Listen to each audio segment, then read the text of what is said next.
చేదోడైతేనేమి, మత్స్యకార భరోసా అయితేనేమి, చేయూతనైతేనేమి, ఆసరా అయితేనేమి, సున్నా వడ్డీ అయితేనేమి, ఇవన్నీ కూడా జగనన్న ప్రోత్సహించబట్టే స్వయం ఉపాధి రంగం ఈరోజు తన కాళ్ళ మీద తాను నిలబడగలుగుతా ఉంది. ఈరోజు కోట్ల మంది ఈరోజు తమ కాళ్ళ మీద తాము నిలబడగలిగి ఈరోజు రాష్ట్ర ప్రభుత్వం పరుగులు పెట్టే పరిస్థితిలోకి ఈరోజు వచ్చింది అని చెప్పడానికి కూడా గర్వపడతా ఉన్నాను. ఒకవైపున ఇవన్నీ చేయడమే కాకుండా మరోవైపున రాష్ట్రంలో ఎప్పుడూ జరగని విధంగా ఈరోజు మన రాష్ట్రంలో కొత్తగా మరో 4 సీపోర్ట్లు ఈరోజు నిర్మాణంలో ఉన్నాయి.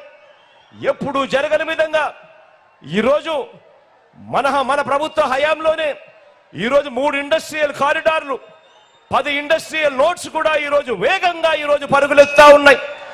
ఎప్పుడూ జరగని విధంగా 10 ఫిషింగ్ హార్బర్లు, 6 ఫిష్ ల్యాండింగ్ సెంటర్లు కూడా ఈరోజు నిర్మాణంలో వేగంగా కూడా జరుగుతూ ఉన్నాయి. ఎప్పుడూ జరగని విధంగా ఉద్యోగాల కల్పనలో మీ బిడ్డ అడుగులు వేస్తా ఉన్నాడు.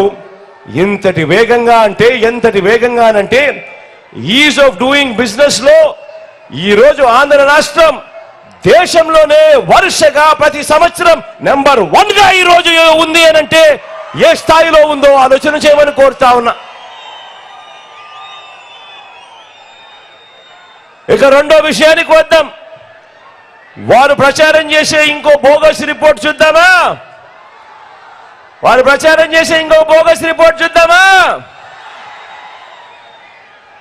రైతంటే బాబుకు ప్రేమట.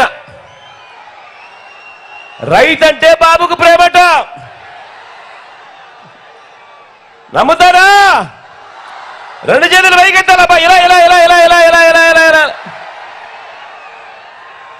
రైతంటే బాబుకు ప్రేమట.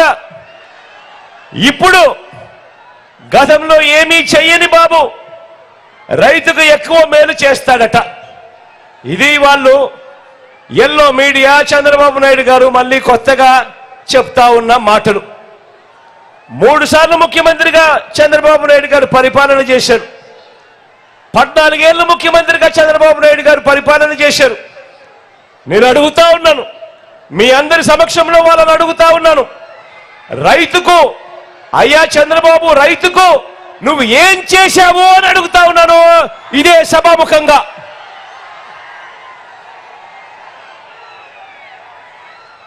రైతుకు ఏం చేశాడో చెప్పటము ఆయన వల్ల కాదు, కానీ నేనే చెబుతా ఆయన ఎంత ద్రోహం చేశాడు. చెప్పాలా?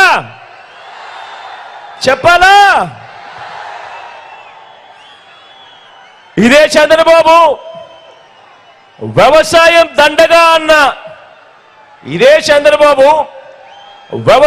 దండగా అన్న ఏకైక ముఖ్యమంత్రి ప్రపంచ చరిత్రలో ఎవడైనా ఉన్నాడు అని అంటే అది ఈ చంద్రబాబే. రైతుకు కరెంటు ఉచితంగా ఇస్తే ఆ తీగలపై బట్టలారేసుకోవాలి అన్నాడు కూడా ఈ చంద్రబాబే. ఈ రైతుల మీద ప్రేమ లేని ఈ వ్యక్తే ఏకంగా రైతులను విచారించేందుకు ప్రత్యేక పోలీస్ స్టేషన్ను నెలకొల్పిన వ్యక్తి, ఏకంగా రైతులను విచారణ చేసేందుకు ప్రత్యేక కోర్టులు నెలకొల్పిన వ్యక్తి.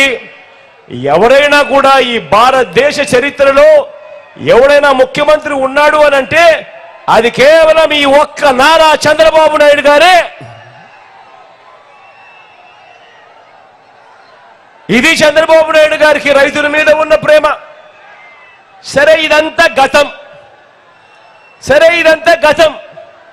మీ అందరికీ బాగా గుర్తు ఉండే ఉంటుంది కదా. 2014 నుంచి 2019 మధ్యలో ఇదే చంద్రబాబు నాయుడు గారు ముఖ్యమంత్రిగా ఉన్నప్పుడు అధికారంలో ఉన్న 3వసారి ఆయన ముఖ్యమంత్రిగా ఉన్నప్పుడు రైతులకు ఆయన ఏం చెప్పాడు, 2014 మేనిఫెస్టోలో ఏం చెప్పాడు, రైతులకు ఆయన ఏం చేశాడు మీ అందరికీ గుర్తుందా? ఏకంగా 87,612 కోట్ల రూపాయలు రైతుల రుణాలన్నీ మాఫీ చేస్తానన్నాడు. చేశాడా? చేశాడా? రెండు చేతులు పైకెత్తాలబ్బా, ఇలా ఇలా ఇలా ఇలా ఇలా ఇలా ఇలా ఇలా ఇలా ఇలా ఇలా ఇలా. రైతులకు పగటిపూటే 12 గంటల పాటు ఉచిత విద్యుత్ ఇస్తానన్నాడు. ఇచ్చాడా? రెండు చేతులు పైకెత్తి ఇలా ఇలా ఇలా ఇలా ఇలా ఇలా ఇలా. బ్యాంకుల్లో పెట్టిన బంగారం విడిపిస్తానన్నాడు. బ్యాంకుల్లో పెట్టిన బంగారం విడిపిస్తానన్నాడు. విడిపించాడా? విడిపించాడా? రెండు చేతులు పైకెత్తాలబ్బా, ఇలా ఇలా ఇలా ఇలా ఇలా ఇలా ఇలా ఇలా ఇలా. ఏ ఒక్కటైనా చేశాడా? ఏ ఒక్కటైనా చేశాడా? పైగా